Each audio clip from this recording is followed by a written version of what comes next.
Saludos, vamos a hablar ahora de las medidas de dispersión o variabilidad. Esas medidas de dispersión o variabilidad son no más que parámetros estadísticos que indican cómo se alejan los datos respecto de la media aritmética.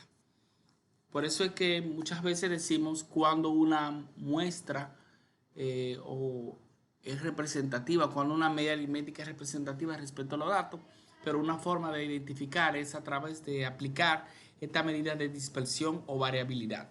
Sirven como indicador de la variabilidad de los datos. Las medidas de dispersión más importantes son el rango de dispersión estándar, la varianza. Ok, entonces vamos con la primera. Una de ellas es el rango.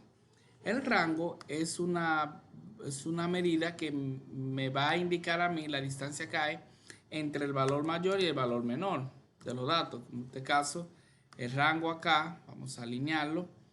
Esta es la fórmula, donde dice el valor mayor menos el valor menor. O sea, tenemos un conjunto de datos, elegimos el mayor, elegimos el menor.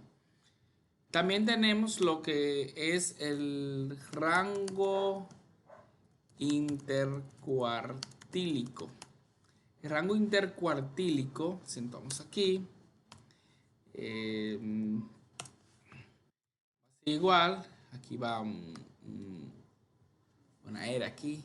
El rango intercuartílico va a ser igual al cuartil número 3 menos el cuartil número 1. Muy parecido al rango, bastante parecido al rango, con la diferencia de que en el rango utilizamos los valores puramente y sencillo así, reales, el mayor y el menor. Simplemente aquí hay que calcular. Entonces, luego de eso nosotros podemos ver también otro de las medidas que se llama desviación cuartílica. La desviación cuartílica también tiene su propia fórmula. Esa fórmula es desviación cuartílica es igual, acá vamos a cambiar algo aquí, es rango intercuartílico entre 2.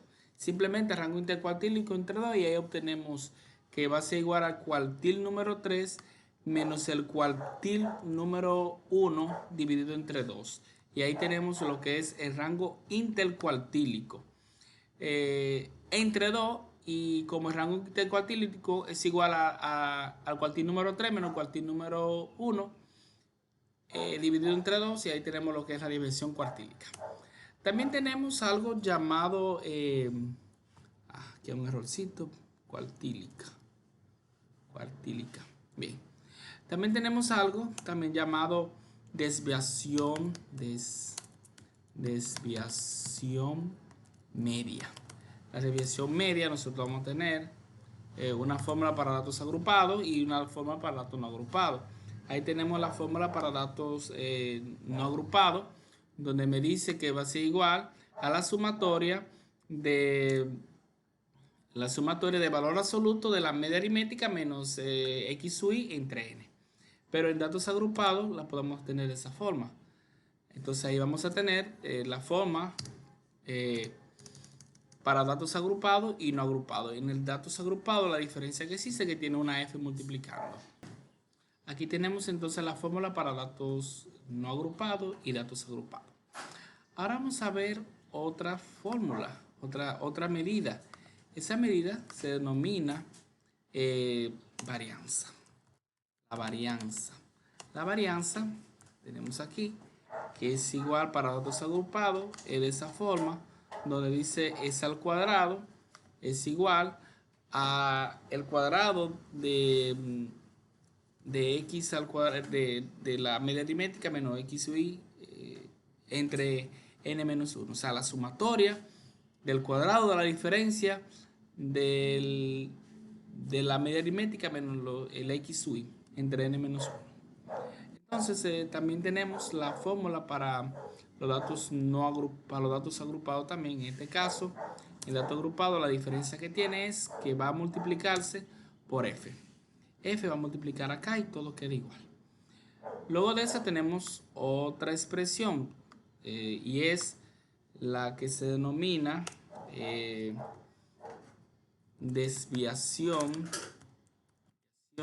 estándar. Esta es la desviación estándar que va a ser Ujú. Va a ser la raíz cuadrada de la varianza. En muchos libros se utiliza con la raíz cuadrada allá.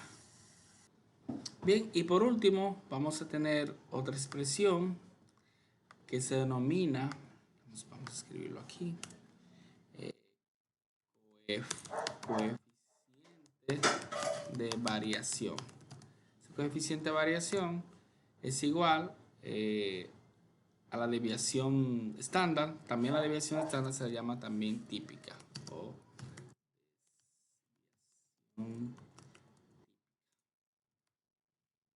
entonces, la desviación típica entre la media aritmética por 100, eso me va a dar un porcentaje. Es muy útil ya que no va a tener unidades y podemos compararlo con cualquier otro conjunto de datos, con cualquier otro tipo de variable. Entonces, esas son las principales expresiones que vamos a utilizar: el rango intercuartílico, el rango es el valor mayor menos el valor menor, la desviación cuartílica, que es el rango intercuartílico entre dos, la desviación media, que es la sumatoria o sea, el cociente de la sumatoria de la diferencia de la media aritmética y lo x u y entre n. Y si es datos agrupados, lo utilizamos multiplicando por f. La varianza también, que se representa con s al cuadrado. Y se parece mucho a la desviación media, pero que aquí va al cuadrado y con menos 1. La desviación estándar o típica, que va a ser la raíz cuadrada de la varianza. Algunas veces se utiliza directamente aquí la raíz cuadrada en la varianza, se le escribe la raíz cuadrada y automáticamente obtenemos lo que es la desviación estándar o típica. Y por último, el coeficiente de variación, lo cual va a ser un porcentaje.